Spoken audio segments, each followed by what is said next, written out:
instead of just talking about hours, how could we create value-based pricing, and where should we still count hours, because helping customers implementing platforms, there's so many things that could go wrong.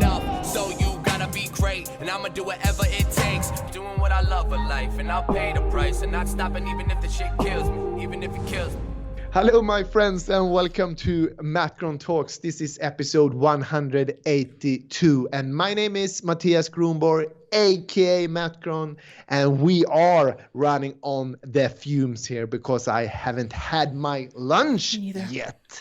But as always, we have the one and only Svea-Malina Landshoff with us. How are you doing, Svea? Hi, Mattias. I'm also hungry, actually, to be honest. Also didn't have lunch, so we're having some low blood sugar here, so bear with us today. We're gonna do our best. Welcome to MattGron Talks. This is where entrepreneurship runs smack into reality. And we do that 3 times every single week, on Monday, Wednesday, and on Friday. We have different topics, and Mattias has the framework for you.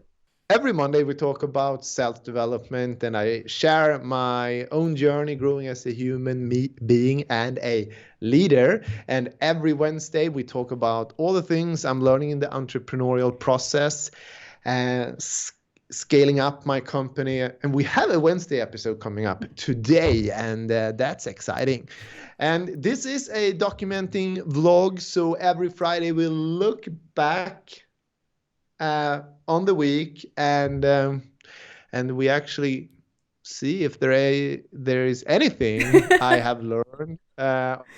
If we have any celebrating to do, and I'm basically sharing my weekly self-inventory with you guys. And usually there is something, I have to say. Usually you always come up with something. Yeah, yes, of course. Yes. But today is our Wednesday episode. Not to, spoil anything, maybe even promote it a little bit. So this Friday we actually every Friday, the first week of each month, in the Friday episode, we are actually going through the CEO report. So then we have a little bit more of a monthly perspective. Yeah, I like that. Coming up on Friday this week, so stay tuned. But let's take over the Wednesday episode now. And yeah, you said it's about scaling up, what you're learning in the process. And I know you are in the process right now of changing the way that you're estimating hours for, I think, customer projects. And, I think 2 weeks ago or something, you mentioned that like in one sentence, and you even said, we should make a Wednesday episode. So this is what I'm trying to do today. And could you maybe explain how you estimated, the hours for customer projects before you changed it? Wow, I mean, Svea, this is a big topic. We could talk about this for a long time. There's so many things going on this side. I mean, as a service-based company, 2022, and what should I say? We are really, on the forefront, trying to understand how could we, instead of just talking about hours, how could we create value-based pricing, and where should we still count hours, because helping customers implementing platforms, there's so many things that could go wrong on both sides of the equation, which mean on our side and the customer side.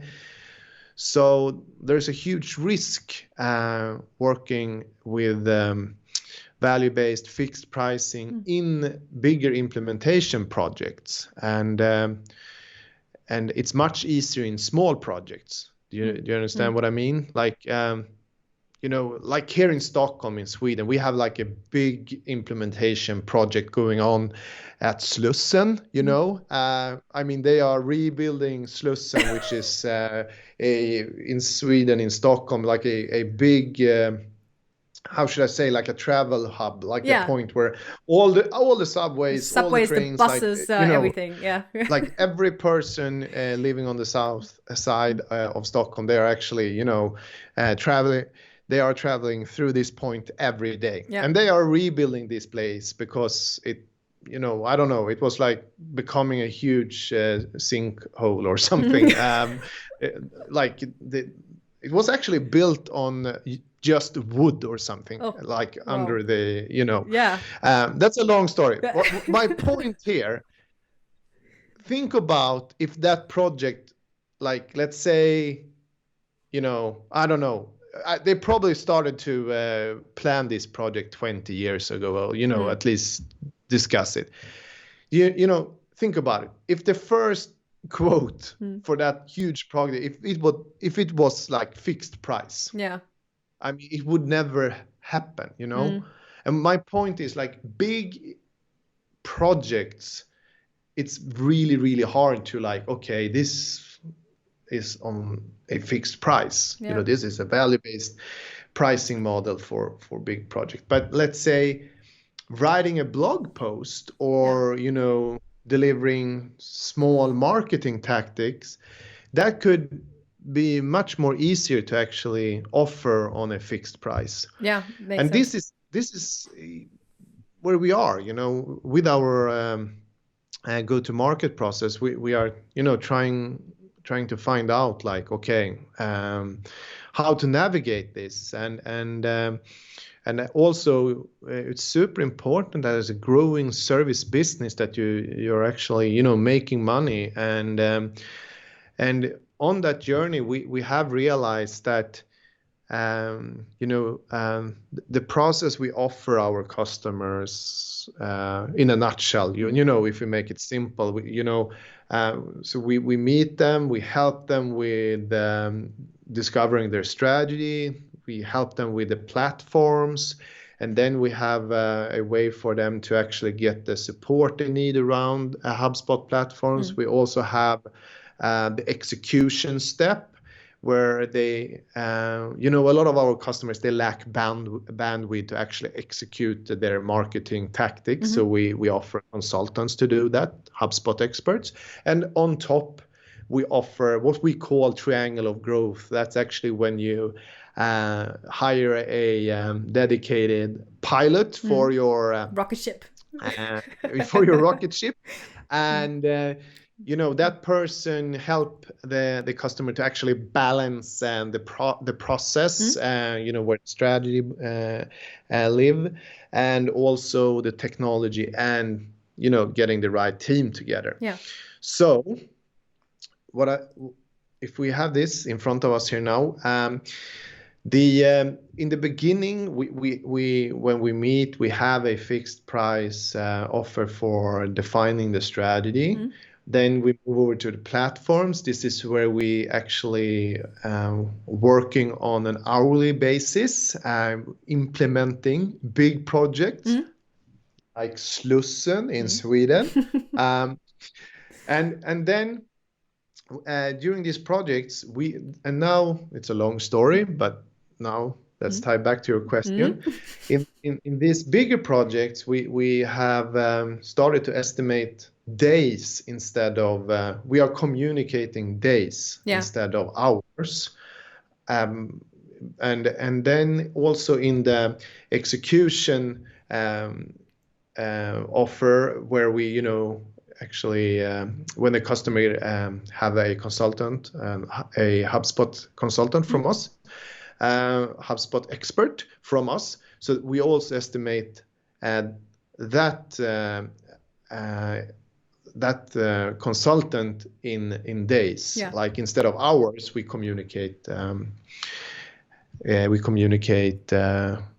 days, and that's because in the beginning it was very, how should I say, the difference between the execution step and also the support services, there was blurry, because we ended up getting a lot of support issues in the consultant process. Where the customer, because the customer, we set up things we really need to do, to move the customer from here. If let's say if you come to us as a customer, you say, okay, I want to grow this much. We have a clear goal, and then we plan. We commit, and the customer commit, and we plan to, okay, this is what we need to do to actually move over here. Yeah. And there we are. We are ready to run. We start work. Start the work, and then suddenly, one day, because shit happens, that person that now is responsible to do the weightlifting to actually reach this goal gets, support. How should I say? Like, it's more reactive stuff instead of productive things on the agenda. So we have made it much more clear. Like, okay, this is support, and that's the consultant business.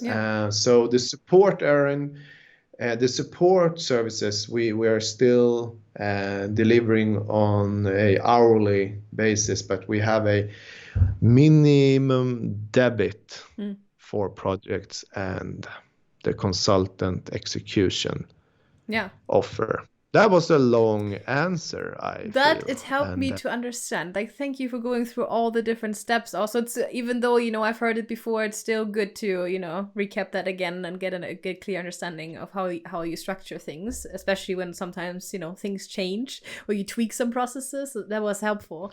And I think also, like you said, with bigger projects, I feel like the scope is it also usually bigger projects are also like over a longer period of time, and sometimes the scope of projects might change. And I feel like also communicating hours and like estimating in hours gives you a bit more freedom, or like a little bit more bigger room also if something takes a bit longer than communicating hours. I feel like I know that myself when I freelance, I always communicate hours, but I think if you in your case it makes sense to communicate full days, I think. And but it also set everyone up for to actually, if we want to move from here to over here, if we want to rebuild Slussen, there is a lot of things that we will run into that will change everything. Exactly. But there's a big difference, working with reactive task like a problem solver, like on as you do when you navigate the support errands we get from the customers, and then it's much more natural to actually, okay, this is like a 1 hour, this is like a 2 hour, this is like a 3 hour thing. But hey, now we are actually you are hiring me because I should move you from here to over here. Okay, so you have me for 4 days per month, so it's another kind of of solution, and now it's more clear. And in this process, go-to-market process, I get back to this value-based pricing because I think it's very interesting, and I'm a lot of companies today, they find also a way, they kind of create their own currency. Does it make sense? They kind of a point-based or token-based or a credit-based system, and then let's say, instead of actually saying to their customer, okay, this let's say, I'm just play with me, like, let's keep it simple. Okay, you want me to write 5 blog posts this month, and then instead of telling you, okay, it cost 30,000 Swedish kronor, which is about 3,000 euro, I tell you it cost 3,000 tokens or credits. So you actually, we talk credits, we talk tokens instead of real money. And because one part of this problem is also that you want to take the money discussion out of the way and make it a little bit more frictionless to buy services, because in a service-based business today, when people, like everyone is on the front line talking to the customer, at Agumon, you have the designers, you have the web developer, you have the strategist, and you have the inbound marketing consultant. Everyone is there. Yeah. And then it's much easier to say, okay, this costs this amount of credits instead of actually talking money. For me, that's a little bit what's actually, if some times I have been talking about that. During my free time, I'm a gamer, and all games, they have their own currency. Where you can maybe buy weapons, armor, clothes. Yeah, exactly. And then you actually you buy their currency. You exchange. Yeah. So that's how some companies that's how they make they take the money discussion out of the way and create their own currency to actually simplify, instead talking about value instead of actually, this takes how many hours does it take to write this blog post? But I'm not sure what I think about that. Yeah, me neither. And we are in this training now with Tommy Rose. We do a lot of training around business acumen and sales and company financial basics. And why should you not talk about money? Yeah. I'm not 100% sure that that's the way to go. I think you could still do it. You can still build a scalable business. So next month I could have changed my mind. I could have actually seen a really good example how it could fit us. But on the build project stage, we haven't really succeeded, I would say.